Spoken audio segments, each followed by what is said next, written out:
Our other big story tonight is something that we took up a few weeks ago as well.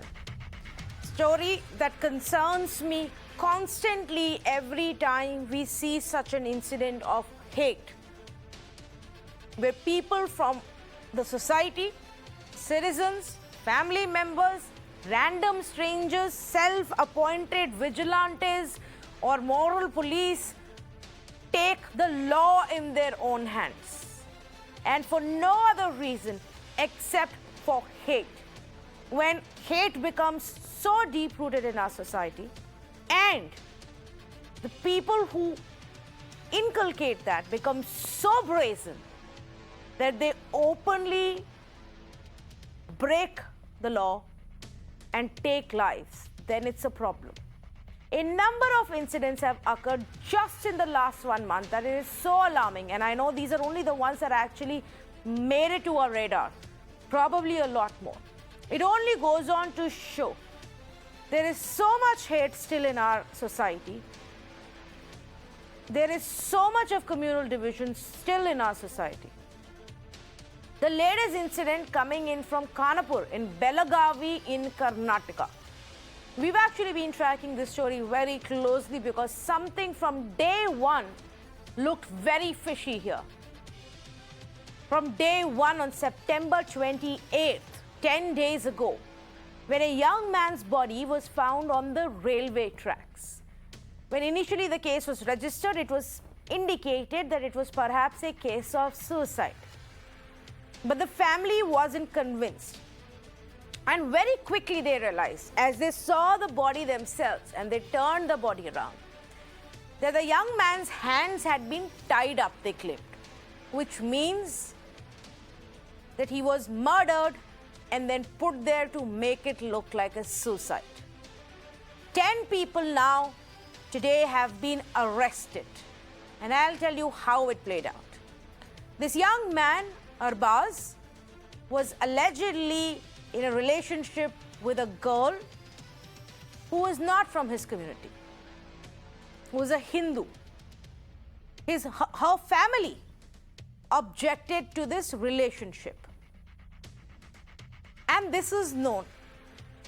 Investigation now shows, basis which the arrests have been made, that the girl's family allegedly hired a bunch of right-wing group members, hired them as contract killers. And they are the ones who allegedly executed this murder, brutally killing this man and then leaving him there on the railway tracks. They allegedly also removed all evidence of Arbaz's friendship with Shweta and then silenced him forever. Now, the parents of the girl have been accused, and there is one of the fringe groups, arm of the Sri Ram Sena group, now functioning independently, but one of those right-wing groups in this area. Members of that group allegedly did this. Last month, there were a series of incidents reported in Hyderabad, where it was actually a mob that was brazenly deciding to police the couples in the area. And invariably, each of those couples were Muslim girls with Hindu boys traveling, talking, hanging out together, which became a problem for this hate-filled mob. And they would take law in their own hands. What makes these people so brazen that their deep-rooted hate is now so visible, and that forces them to so openly beat people up, brutally assault them, destroy lives, and take lives? And why is this still happening in 2021? Instead of talking more about pluralism, why are we seeing more instances of divisiveness? Let's ask our experts. Gopal Hosur, former IG for Karnataka Police, Sanket Yanagi, advocate with the Supreme Court, Brinda Dige, women rights activist, Manu Ayappa, chief of the Political Bureau for Times of India in Bengaluru, and Vijay Prasad, spokesperson for Karnataka BJP, also joining me this evening. And let me actually see if I can first go across to Mr. Gopal Hosur. Mr. Hosur, obviously there are quite a few areas in almost every state, and Karnataka is no different, which are communally extremely sensitive, where the lines between the two sides are probably more prominent than many other parts. But is this case another example that it's perhaps the division is getting worse and the hate is becoming more prominent? Thank you, Tanvi, for calling me to this show.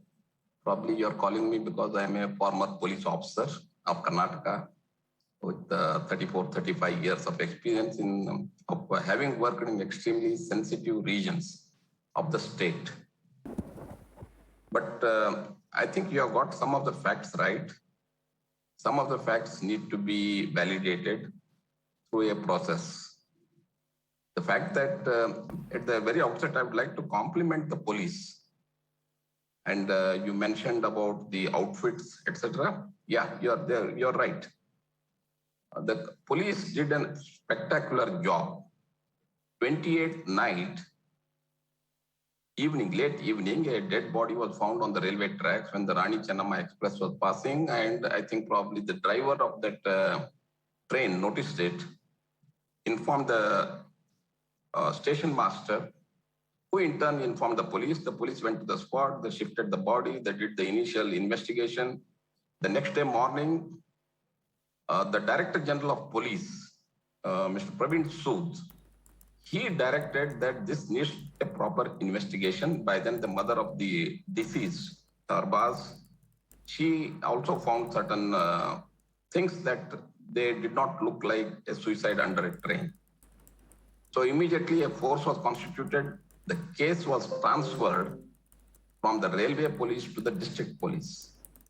A young IPS officer, Mr. Lakshman Nimbargi, took over the investigation and he started a detailed investigation of this case. And they went through all the technical evidences available. They went through the evidences available through human intelligence. And today, as you rightly said, they have arrested 10 people responsible for this ghastly murder. I condemn this murder in the strongest of the terms. This should not have ever happened, but it has happened. And this is a BJP state government. And I must tell you that the police have been given a total free hand to investigate this case and bring the culprits to book. And I compliment the Karnataka police for an expeditious, proper investigation of the case so far.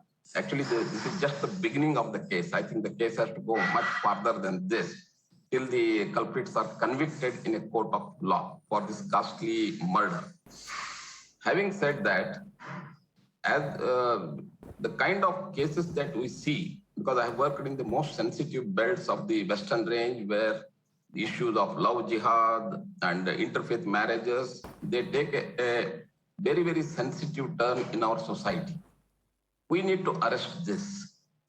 For that matter, I would say this percentage is small when compared to a lot of interfaith marriages which have been extremely successful. But this is a very, very unfortunate case. I feel bad for Arbaz and his mother, or for that matter, the girl.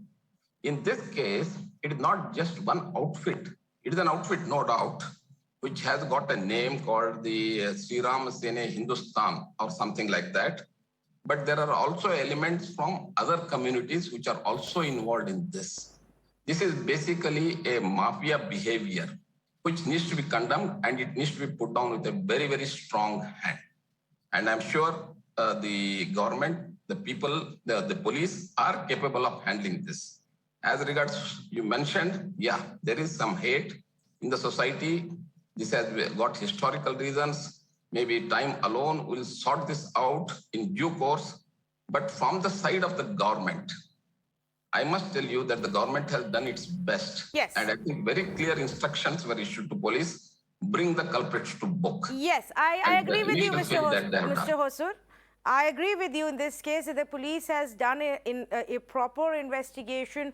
With the family, when they've raised this issue, they did in the last 10 days investigate this case properly. And I must also highlight here, the reason for me to do this conversation is not because a specific right-wing group or left-wing group or a specific member of any religion or community is involved in this act.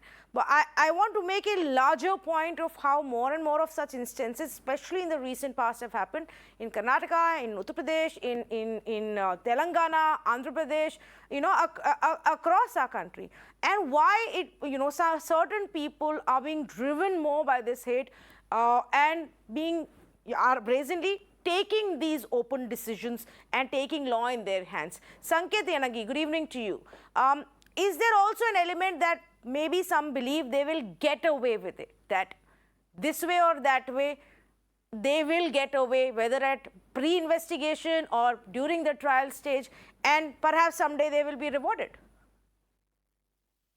So let me make it very clear on the point that it is not that the law is weak or the law enforcement agencies are weak in a particular area or so on and so forth in India.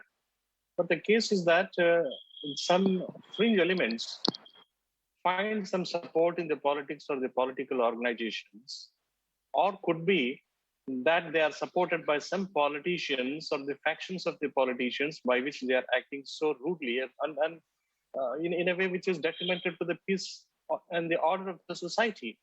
And now if you can look into the issue in a larger extent, the communal tensions in one or the other way, I'm not say particularly categorizing which religion and what religion, what for, but the offenses relating to religious sentiments are happening more and more in India. And this is not a good sign, be it by any religion, whether it's a Hindu, Muslim, Christian, be it any religion, that's not a matter at all at this point of time. But the offenses being committed in the name of the religion for any religious faith or the issue concerning to the religion is not something, a healthy development in a country like India, which is the largest democratic country in the world. And more so, India is a country which has accepted and adopted secularism, and it hardly matters which religion one belongs to. And in a case where the freedom of speech, freedom of worship, freedom in every aspect has been given to an individual, I would wonder as to how the law can be taken into their hands, and the law enforcement agencies, though are capable enough to deal with certain situations, how they are coming out. And could be in some cases through the law enforcement agencies not producing sufficient evidence at the time of the trial, or sometimes they are protecting them in not prosecuting in the way that is required to. These are all the cases where such people who are committing an offense are getting more strong and their morale is getting increased.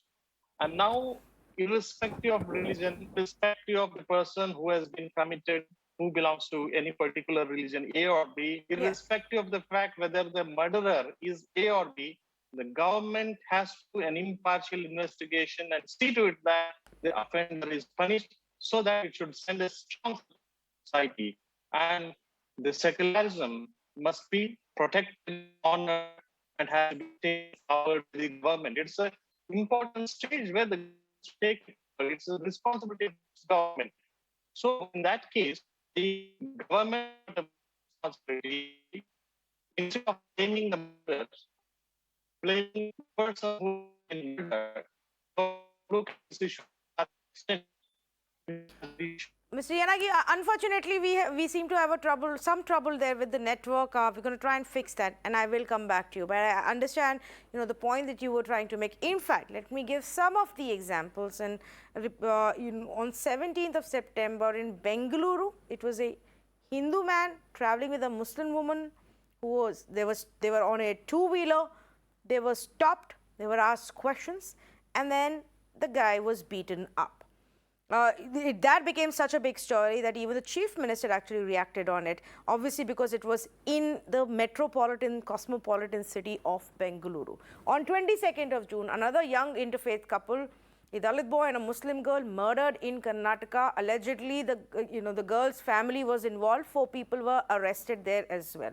In another instance, it was a Muslim man traveling with a Hindu woman stabbed in Karnataka in April just a few months ago in this year itself. And these are the instances I'm quoting from Karnataka. There are at least 10 different instances that have happened, half of which have happened just in the last few months in Hyderabad and in rest of Telangana. Why? That's the question we have to repeatedly ask ourselves until we find an answer and get that implemented. Because at some point, Brinda DK, some bonding, healing needs to happen. I mean, it all just can't be about law and order and strict punishments. There is an inherent hate which is coming to the fore here. Right, Tanvi, and that must begin. That bonding, that healing that you are talking about and which we badly need today must happen not only amongst the people, but it must be encouraged and led by leaders, politicians, political leaders, religious leaders, and yes, the community leaders. But that's not what we are seeing. And that is why it is deepening. These fissures are deepening of hate. We were once, every time you talk about democracy and our constitution and India, every child would say that we talk about unity in diversity. And this today is being threatened and is also a challenge to us. But we must ask ourselves, like you said, why is it happening? It is because there are tacit as well as overt supports from the so-called leaders, both political leaders as well as religious leaders. And nobody questions, nobody challenges these people. We also must raise the issue that the police do one part of the job of investigation and then presenting it in court, but there is neither certain nor swift punishment. So there is no fear of the law. So on one side, there is no fear of the law, which means they know that they can continue something like this with impunity. On the other side, the little work that even people will be doing, institutions would be doing of bringing all religions, so-called castes, everybody together, we will have a very strong shadow of separation, a very strong shadow that is talking about some kind of homogeneity. And that is why they would not allow a girl belonging to different religion and certainly belonging to different castes coming together. Just look at it. Even if you look at the last 5 years, there have been so many such murders, brutal murders. How many have been passed? Times have we heard our political leaders condemn something like this? We rarely hear it. We don't even hear them saying that this is unacceptable. It can't happen in a country like India, but it is happening increasingly. People continuously, especially the fringe elements, the impunity with which fringe elements function, and that's such a terrible word to use, function, but yes, function today cannot be overlooked. And if for one thing we need to understand is governance, fear of law, and this healing must happen simultaneously.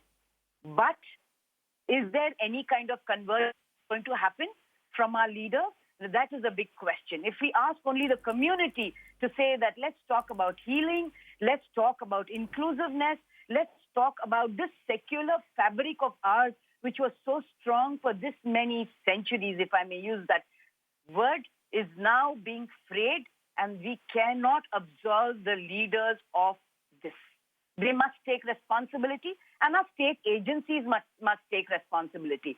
Mr. Hosur spoke about our government, but we want to ask, how many times do the CM come out and speak and say, this is unacceptable, it cannot happen. It just cannot happen. And we want people to live together. We want people to be respecting each other. We want people to live in dignity. And this a couple going in the bus on a motorbike, sitting somewhere in the park, and fringe elements going there with such authority. Such terrible words that we are using for such terrible deeds. with such authority and saying that you can't do this. We'll slap you. We'll beat you. Some of the cases we heard last year, they were tied to a pole and mercilessly beaten. Yes. And It's this is what also we want to the open form of punishment, right? It's also the Exactly. mindset that we are going to be very proud of what we're going to do, and we're going to make this as an example. There is pride now and examples of hate. There is such boldness that videos are being made of that, such that those videos can be circulated on social media to instill a sense of fear amongst people who may even consider talking to somebody or being with somebody of another religion, caste, community. There is also an attempt to brag about it and to actually find, some amount of support, fan following, because you've actually carried out this kind of a hate crime. Manu Ayappa, of course, there are a lot of these regions across our country which have been extremely communally sensitive. In Karnataka, there have been multiple instances of right-wing groups emerging, taking law in their own hands now for at least a couple of decades, if not more. But do you see a change in the pattern here, in the way now these crimes are getting committed? Yes, indeed. I should agree with you on that. So if you take Karnataka just a decade ago, it was a different state. This such kind of instance were only limited to the coastal Karnataka, where the right-wing groups are pretty strong. Now the Hindu organizations or the Muslim organizations, all these organizations have become very strong in different parts of the state. So obviously there is a lot of is considered first, and then all the groups, all these organizations back them up, and they decide whether they should marry or not, which is very, very unfortunate. Karnataka, if you go back some 10 years ago, it was not the case. It was the state was known for several Sufi saints, and there was a lot of good harmony among people. Both Hindus and Muslims lived peacefully in all parts of the state, and such reports were only limited to some northern part of the state. Now it's becoming increasingly common in this state as these communal organizations are growing, and they are being backed by successive governments based on, I'm not accusing only one particular government or one party government. Whichever government comes and whichever is based on their ideology, they back their particular institutions. And that actually strengthens these casteist organizations or communal organizations. And that has become a big problem. And this social media has even made the case worse. Whenever you find a video going viral about a Hindu being beaten or a Muslim being beaten, it infuriates the person who is seeing. So that then they don't decide whether it's a real video or a fake video or whatever. They just take it in their mind, and they obviously do this. In case of that Belgavi incident, it's a double whammy. Why I'm saying it's a double whammy, it's because there is communal to it and also criminal to it. Communal and criminal is pretty dangerous. There's an Hindu or a organization involved who's ideologically against a particular caste, and then you take the money from them to kill someone. That's pretty communal and criminal, which is very dangerous trend in the state. If this goes on, I'm pretty sure it will be not a very good scenario for the state or the society as a whole. There should be some kind of a system where one way you have to create awareness, and there should be stricter laws. Laws should be in such that, say, once you get this, after this Nirbhaya case, you brought out this POSCO case, you may see still the rape continues, but there is a sense of fear among people. Similar laws should be there in place to discourage such communal killings and all such related issues. Yes, okay. So now, since we've got all our experts to bring about their viewpoint and present it, let me now go across to Mr. Vijay Prasad. Thank you for patiently listening to everybody. Mr. Prasad, and I don't want to make this a political debate. It isn't, which is why you'll see no other political party representative is here. What I do want to know with you as a representative of the BJP, which is in power in Karnataka, what is the solution that the governments can bring to fix this problem? Because for politicians, it's actually very easy to fan the communal fire and get some political points and votes out of it. The temptation is always there. But for governments, it is their job to ensure that law and order exists and criminals are punished. Thanks, Tanvi. For the larger audience, before I start, categorically what I say is there is no leniency shown by the Karnataka government. The Bommai government is very proactive in arresting the 5 accused, and it is under investigation. 5 arrests has already been made, and it is already under investigation. As you said, there is no need for communal color to give for this incident. What I would like to say here is the recent spate of attack on on the men by the for showing the love interest has brought under the spotlight the pervasive issue of the relentless subjection of the religious bigotry and intolerance by the compatriots. Okay. However, I would like to say here is for too long, the mainstream media organizations have studiously concealed such horror meted up, okay, either by omitting the communal angle altogether in such incidents and portraying a filtered version of the incidents, leaving out the critical details, okay, about the religious connotations. Okay, even when the religions of the perpetrators and the victims are mentioned, great efforts are undertaken to minimize the religious bigotry angle of the incidents. Irrelevant motives are highlighted and the real ones are kept under the carpet. Several mainstream organizations and the leftist portion undertake conscious effort to paint such incidents as stray incidents and not as hate crime. Okay, they're trying to whitewash Mr. the Vijay Prasad, I'm wrongdoings. sorry, I will have to interrupt you here. I usually don't do that on my debates, but I take strong objection to the fact that you are blaming the media for what is happening. Yes, there may be elements of mainstream media, print media, broadcast media, social media, whatever, as part of the society is. But these are conventional rules of journalism where you choose to not incite people with details that will incite them. The hate crime gets reported as hate crime, Mr. Prasad, and that is what it is. Yeah. I have not sat here in the last half hour or counted instances of Muslim attacking Hindu or Hindu attacking Muslim. There may be several other places where you may want to go ahead and do that. That's not the conversation here. It is a hate crime. And there are elements in the society across communities who believe it is okay and that they will get away with it. My question to you is very simple. What will the governments do about it? I can count to you 10 instances that have happened between April and October just in the state of Karnataka. Open hate. And they're not of just one community targeting the other. No. Here, see, this community targeting other community, so this comes up only during the election time. So let me not go about Karnataka is not going to election right now. You're highly mistaken.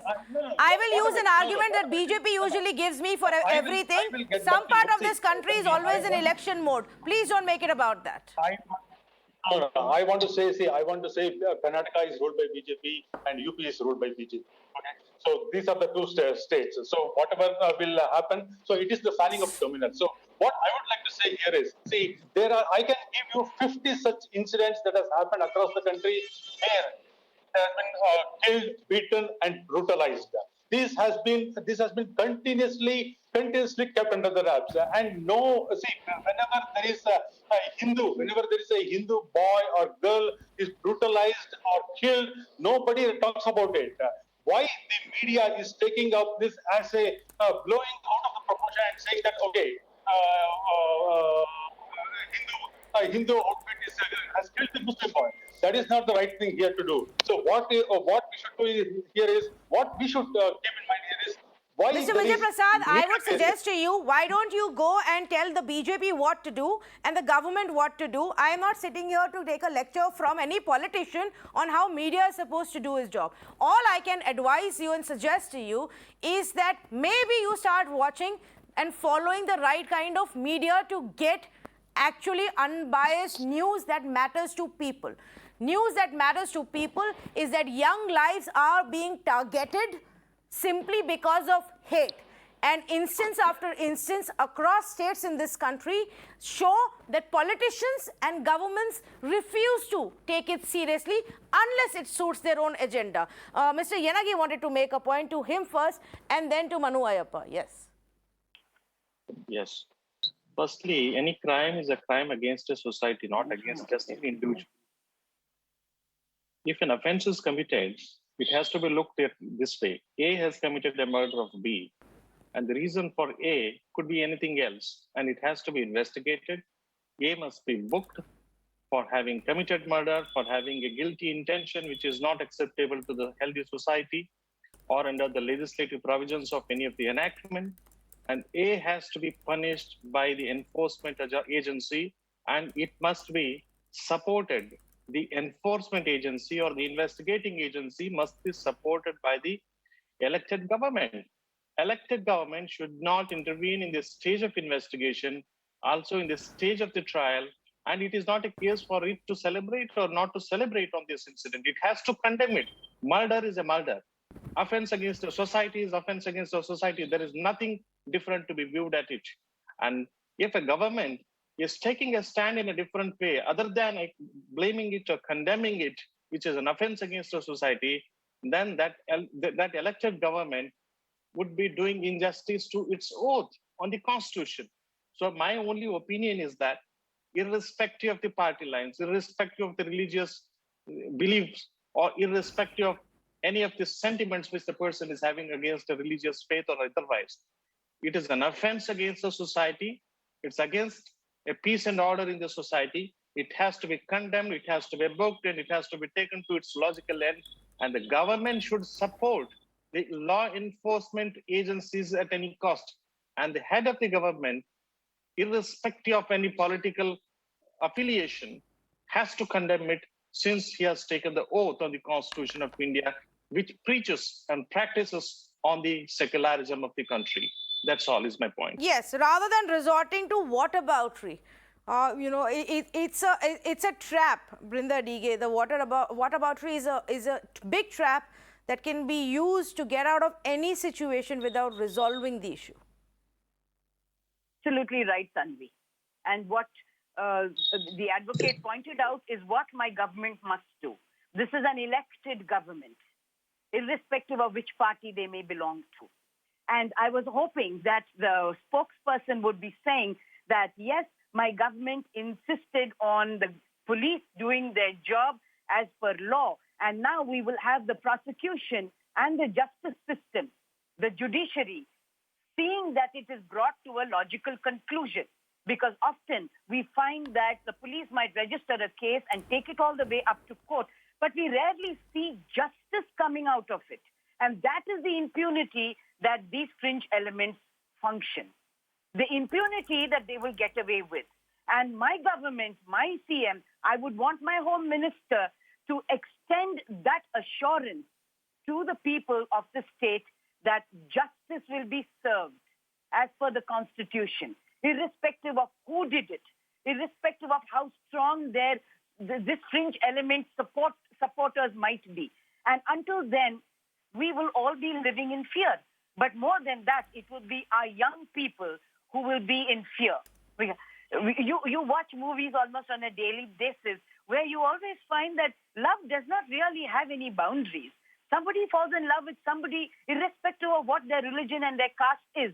And now you have fringe elements who are coming to tell you how and who you should fall in love with. Otherwise, you will be finished. And that's also a message that is going across. Yeah, that and it's so established, Brinda DK, in some parts.